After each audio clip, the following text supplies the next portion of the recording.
പോയതാ. അതുകൊണ്ട് ആലോചിക്കണേ, എല്ലാവരും വിവാഹത്തിലേക്ക് കടന്നു വരുമ്പോ, കുടുംബ ജീവിതത്തിലേക്ക് കടന്നു വരുമ്പോൾ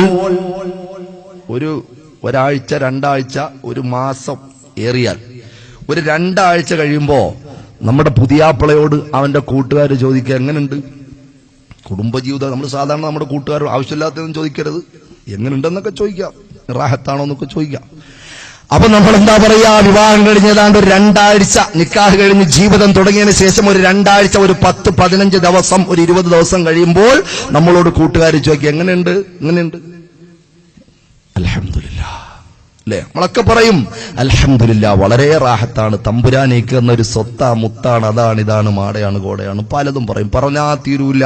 ഞാൻ ഒരുപാട് കാലമായിട്ട് എന്റെ കൂട്ടുകാരാ ശുക്കൂറെ, ഞാൻ ഒരുപാട് സിയാറത്ത് ചെയ്ത്, ഞാൻ ദ്വാരന്ന് അങ്ങനെ പോയി, ഇങ്ങനാക്കി നിർച്ചയാക്കി, എന്തായിരുന്നാലും പടച്ചവൻ എനിക്ക് തന്നിടാ ഒരു മുതൽ, നീ ദ്വാരക്കെന്നൊക്കെ പറഞ്ഞിട്ട് ഭയങ്കര ഹാപ്പി ആയിട്ടങ്ങ് പോകും അല്ലേ? അവളോട് ചോദിച്ചാലും പറയും, അല്ലാ, എന്റെ ഉമ്മ ഉപ്പ ഇത്രയും നാൾ കഷ്ടപ്പെട്ട് വളർത്തിയതിന് അള്ളാഹു എനിക്ക് എന്ന ഒരു പൊന്ന്, എന്താ പറയാ അവിടെ ഭർത്താവിന് എന്താ പറയാ ഉസ്താദ്, ഇച്ചായോ, പുതിയ പടച്ചവൻ എനിക്ക് എന്ന മോനെടാ, കല്യാണക്കാര്യം തുടങ്ങിയതുള്ളൂ, ഇനി പുതുമുറിയുന്ന കാര്യമൊക്കെ പറയണ്ട, ഇപ്പോഴേ പോയിക്കളല്ലേ. സുബ്ഹാന റബ്ബി, ഒരുപാട് കാര്യമുണ്ട്, ഇങ്ങോട്ട് നോക്കി അത്യാവശ്യത്തിന് പോയത്, ആരും പോകുന്നില്ല, ഞാൻ വെറുതെ ചോദിച്ചതാ കേട്ടോ. അള്ളാഹു ബർക്കത്ത് ചെയ്യുമാറാകട്ടെ.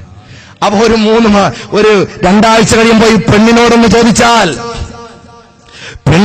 ചോദിച്ചാൽ അവളും പറയും, എന്റെ ഉമ്മയും ഉപ്പയും ഒരുപാട് ത്യാഗപ്പെട്ട് ജീവിതത്തിന്റെ പ്രയാസങ്ങളിലൂടെ കടന്നുപോയി, ദ്വാരന്നു, ഞാനും ദ്വാരന്നു, പടച്ചവനെ എന്റെ ജീവിതത്തിന്റെ ഇണയായിട്ട് കടന്നു വരുന്ന എന്റെ പുതുമാരൻ നല്ലൊരു പുതുമാരനാകണേ, എന്റെ ദുആ സ്വീകരിച്ചു അല്ലാഹു.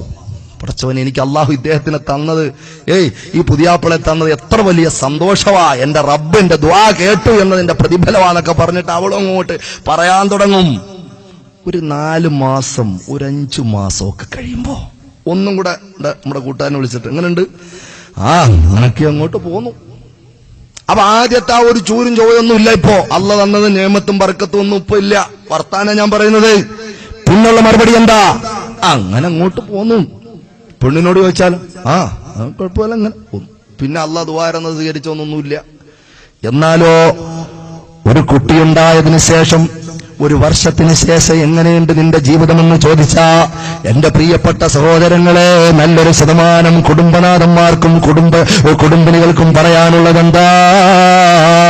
ഇനി എന്ത് പറയാനാ? ഒരു കുട്ടിയൊക്കെ ആയില്ലയോ, ഒരു കുട്ടിയായില്ലയോ, ഇനി എന്ത് പറഞ്ഞിട്ടുണ്ട് കാര്യവാ? ആലോചിക്കണേ സഹോദരങ്ങളെ, നിന്റെ പ്രിയ